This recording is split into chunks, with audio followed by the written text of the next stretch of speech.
This is video history from the J. Bay Jacobs Library for the History of Obstetrics and Gynecology in America. It's a fine sunny afternoon in late April 1997. My guest today is Dr. Roy Pitkin, a long-time educator, physician, and certainly best known as the editor of the Green Journal, Obstetrics and Gynecology. Roy, thanks for coming today. My pleasure.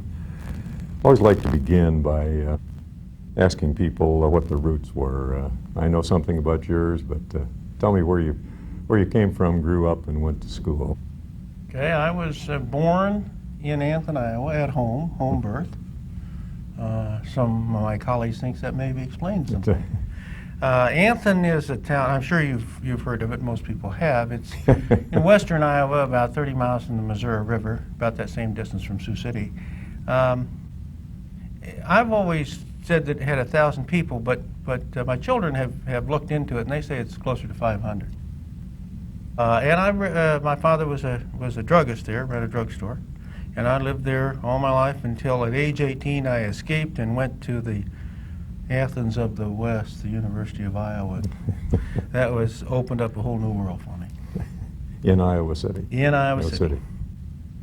If that's the big city, it has to be a whole new world. Tell me about your educational career from then on. Okay, well, I started at, I was in pharmacy actually originally because my father was a druggist, as I said, and I had an interest in medicine, but I had heard that it was very rigorous academically, and I wasn't sure whether I had the capacity to do it, so as a fail-safe mechanism, I thought pharmacy sounded like a pretty good deal. So I enrolled in college of pharmacy. I spent a year there and found out then that it probably wasn't as hard as I thought it was, so then I transferred into liberal arts and completed pre-medicine and then went to medical school at the University of Iowa. But the only thing I did of note, and I'm not even sure it's of much note, but in school I was on the fencing team and was lettered for 3 years in fencing, which is the most you could do then in their NCAA rules, and was actually Big Ten champion one year. Really? I had never known that about you. And went to medical school at Iowa medical as school well? at Iowa. And then upon... I guess we could even ask today what year you graduated. Graduated in 1959. And then I went to Seattle and took an internship at King County Hospital, now known as Harborview, which was at that time the teaching hospital at the University of Washington. The University of Washington Hospital actually opened during that year. It's just, the university was just really kind of getting underway then. I think it actually started maybe the medical school started in the 40s, or after World War II. After the war, anyway. And then during that year, I decided that I was most interested in obstetrics and gynecology as a career, and I decided I wanted to come back to Iowa and take my residency there, so I did. And so 3 years later, 1963, I think, I finished that program. And then I had some obligatory military service, as most everyone did at that time, so I went to North Carolina and spent 2 years with the Marines in North Carolina. I often ask people here about their mentors at the University of Iowa. I think I'll know what you're telling me, but who was yours? Well, my major mentor was William Keatle, who was the chairman at the University of Iowa and was a pretty good mentor, I think. I think he was mentor, or at least a standard that a lot of people tried to aspire to, and it's a pretty good standard, really. And in all sorts of things, as a physician and as an academician and as a person who had a lot of insight. He was a quiet figure, but nonetheless enormously influential in our specialty in those decades, wasn't he? Yes, he was. Yes, he was. But he considered himself first a teacher, and he spent all his time and effort in teaching. And he always had time for any medical student or any resident or any doctor that wanted to talk to him, and he gave him his best. From Iowa, you went where? I went in the military service to North Carolina.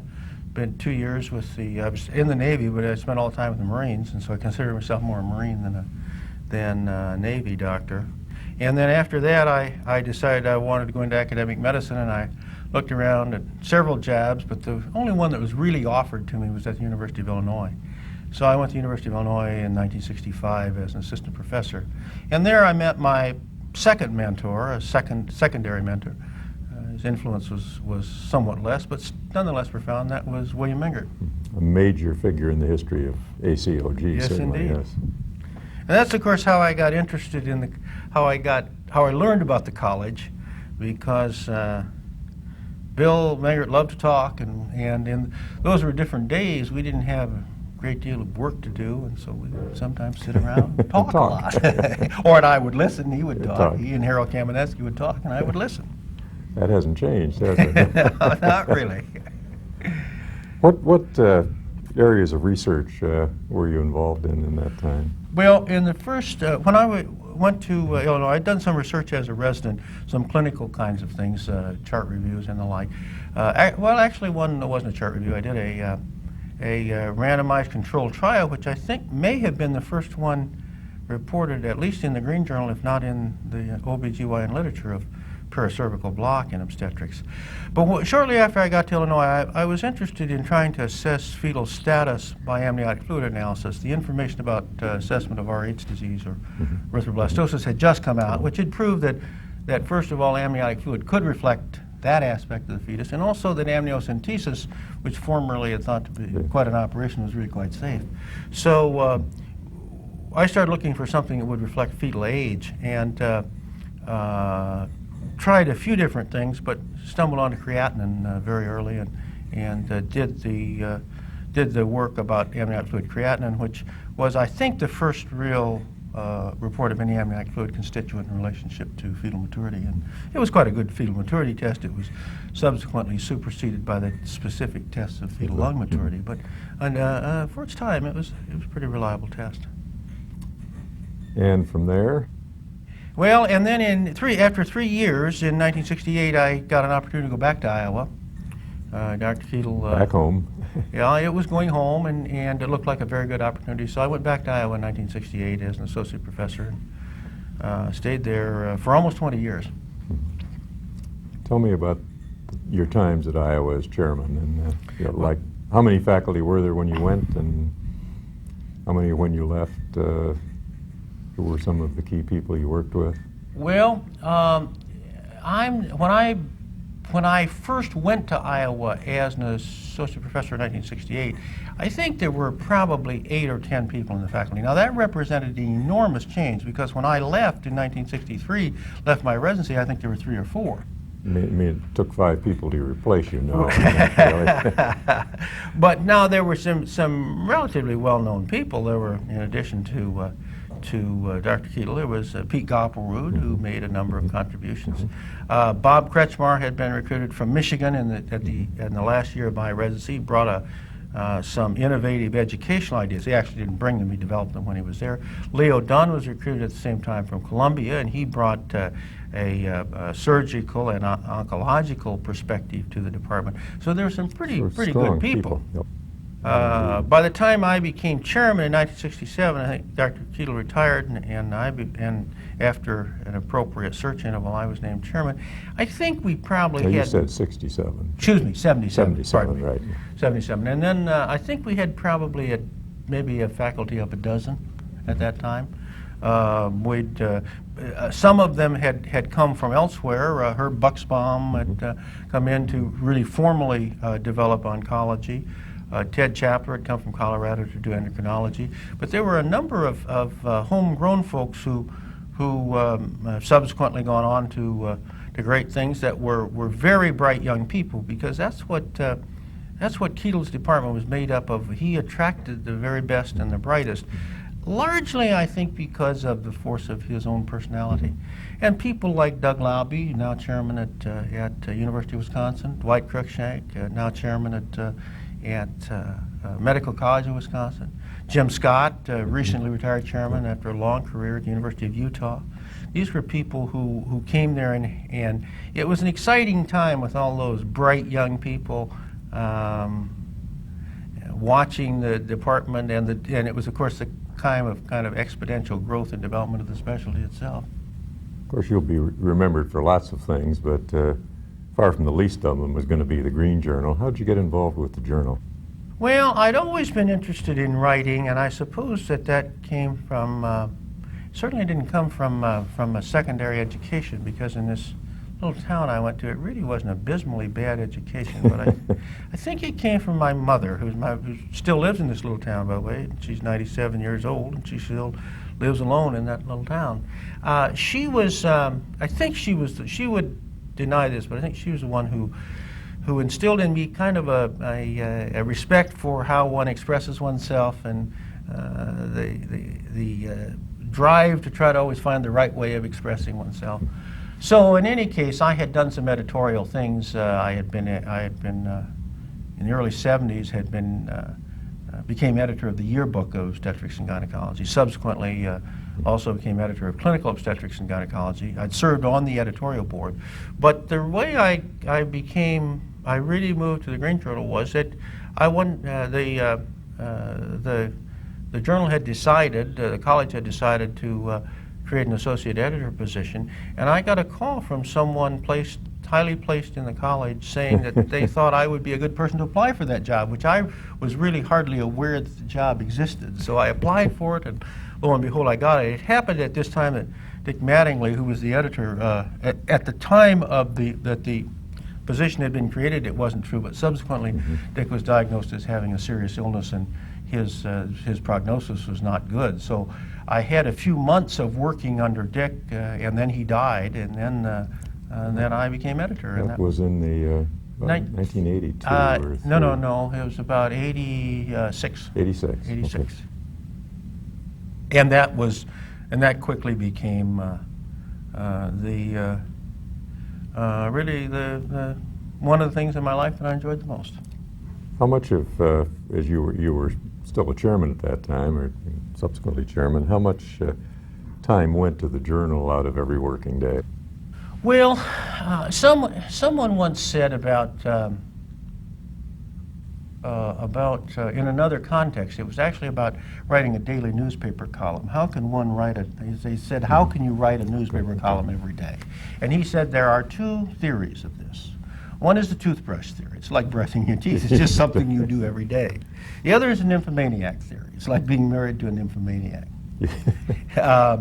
I think it's more like the toothbrush theory. It's something one does every day, and you can't go very long without doing it. And I suppose that there would, during much of that time, I would try mightily not to go a day without doing something with the journal, and I would usually spend 2 or 3 hours each day. It was always in the evening, virtually always. I would go to the journal office for a few minutes each day, but most of it was nights and weekends. And if something came up, like the ACM or something, it took me out of town and I couldn't get it done, then I'd fall behind, and it would take about a week to catch up. You went then ultimately to Los Angeles and the journal with you. Yes. When was that? That was 1987. In 1987, I had been chairman at Iowa for 10 years, and was perfectly happy and had no plans of moving, but an opportunity came at UCLA, which, as I thought about it, seemed like a good idea. It was there were some new challenges there, and I thought that I'd probably done about as much as I could at Iowa as I reflected on it. So I took the chairmanship of the department at UCLA and moved the journal office to Los Angeles, and where it is today. We were all afraid that you'd go Hollywood, but that didn't happen. Say some things about the journal as it stands today. Obviously, the premier journal in obstetrics and gynecology in all the world. Well, I'm glad you said that. I couldn't say it, or I couldn't be credible if I'd say it. It certainly is the largest in terms of circulation. I think it is. Very highly regarded. Now, what are its strengths? Well, its main strength is its association with the college. And there are some unusual, if not unique, aspects of that association. There has been a long tradition, and like most long traditions, not arrived at entirely painlessly, of editorial independence, Yes. the journal being editorially independent of the college. The college runs the business of the journal, but the editorial aspects of it are entirely independent of the college, and that's been a problem, as you know, from time to time. It is now, I think, fully resolved, and it's a great source of strength. There are other journals that are struggling with this problem, other society journals, and we don't. The college, of course, what the college provides is a base of about 85% of the 40,000 subscriptions go to college members. That makes it attractive to authors because they know that their work is going to be seen by these number of people. It makes it attractive to advertisers who know that their advertisements are going to be read. So I think that it's a great strength of the journal is its association with the college. It must be, I would suppose, by almost 3 times, is it not, the largest OBGYN journal No, I in the think world? that I think probably the Great Journal is about half that. I think it's about 20,000 okay. probably. How much of your time does that take now? Well, I had occasion last year after I stepped down as chair and had more time to did devote more time. I found that I could profitably and comfortably spend about 32 hours a week at journal work. Now, I think that's probably a little more than I was spending before, but before, when I was chairman, I was keeping up with the flow of manuscripts, which I've kind of likened to bailing out a boat. There's a boat with a leak in it, and you just have to keep bailing all the time. When I had a little more time so that I could think about plans and long-term plans and even do a little research in journal work, get involved in other organizations such as the Council of Biology Editors, I think I'm spending about 32 or 34 hours a week at it. What's the most fun about the journal? Well, I think there's no question about that. What is the most fun is opening up and seeing new manuscripts as they come in, because these represent, now they're not all the newest and the latest, but that's what they represent. One, just looking at those new manuscripts as they come in would get an idea of what is happening right now and in the specialty. And that's clearly the most fun. The second most fun thing is taking a paper that has a good idea but is not expressed very well and helping the author and working with the author, I must say sometimes through 3 or 4 revisions and some telephone conversations to make it so it's a finished product. It's been a delight to talk with you for many reasons, not the least of which is that I kind of followed you along in a number of things that have happened in your career and watched them happen, and also related to Dr. Keetle. We've been good friends for a long time. You've done sensational work. What you've done has been a very major contribution to our specialty. Roy, thanks for being with us today. I couldn't have enjoyed anything more.